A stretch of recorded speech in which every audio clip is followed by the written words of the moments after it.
I am a race abolitionist, a baptism evangelist, a fish guts over people kind of prophet and minor poet, sent to you neither by her own will nor human manipulations, but by way of troubled waters, moved by the Spirit groaning due to a prolonged laboring for a new humanity by way of a kingdom coming. More than a mouthful, each of these words pull on me, tug on my need to play hide and seek with my calling. Tongue-tied, I say just enough for God to release me. I got the message early that prophets are not welcomed, so I would prefer to just leave a message in exchange for you leaving me be. So, this is not an inconsequential gesture, not the work of your typical male carrier. No, I carry the message for which Mary and Joseph had to run and hide, because King Herod refused to get the message, which John the Baptizer screamed at the top of his lungs far and wide, which promises to turn the world upside down. Be that as it may, in Jesus' day, his teachings dispersed the crowd, which makes me question the crowd sizes at megachurches and political rallies, because there is a difference between a 501c3 organization and a church, between Caesar and Jesus. The promises of political campaigns and the signs of God's reign are not synonymous. Prophet versus established power or king is an old confrontational model, but now you know my position.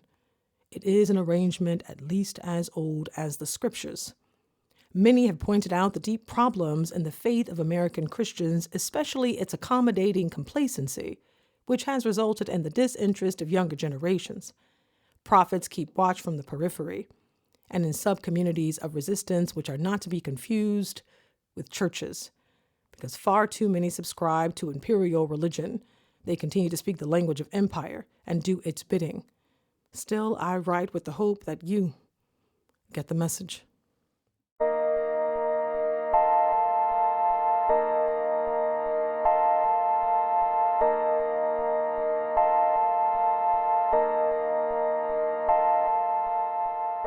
From walking heavy in the garden to burning bush, to floods and rainbows, to dream states where a rock makes for a good pillow or gets you thrown into a pit, to lions wide awake, to Tamar's subversion, to plagues, pestilence, and direct intervention, to blood on doorposts, to a leading voice in a thick cloud and pillar of fire on day and night shifts, to laws and commandments, to a donkey, to Rahab's rope, to Ruth's kindness, to a raven and a widow, and through a handful of flour and a little olive oil, to a still small voice, to bears and bald-headed prophets, to Queen Esther, to Satan, to instruments, to wisdom, to poetry, love, sensuality, and the erotic, to stammering and coal-cleansed lips and reluctant prophets, tears and lament, to dry bones, to Gomer's infidelity, to all flesh where sons and daughters prophesy, to old and young men who have visions,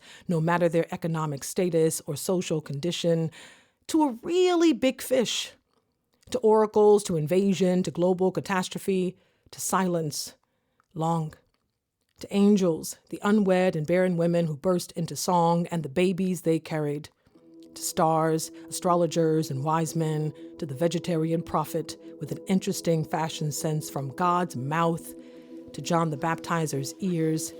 He now gets the message.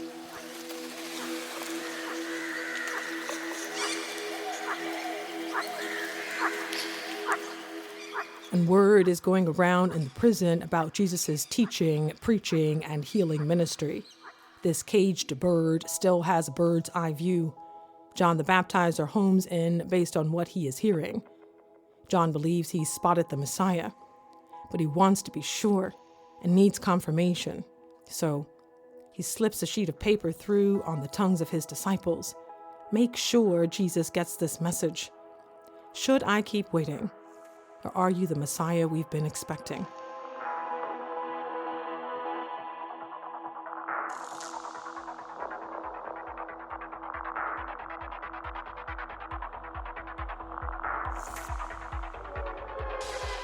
Instead of a simple yes, Jesus tells John's disciples, bear witness.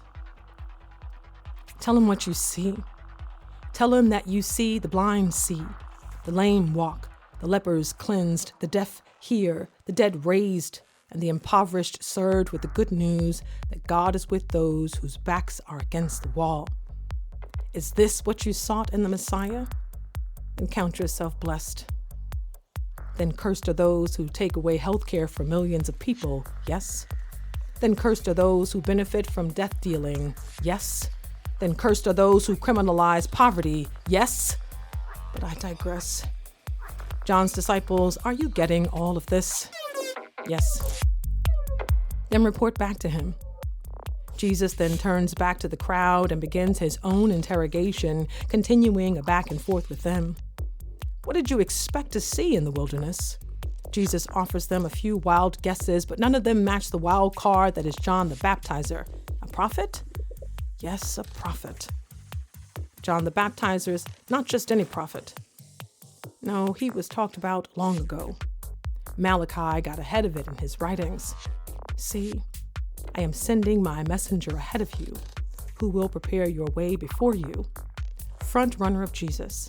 He didn't get ahead of himself, and still he got the message. Do you?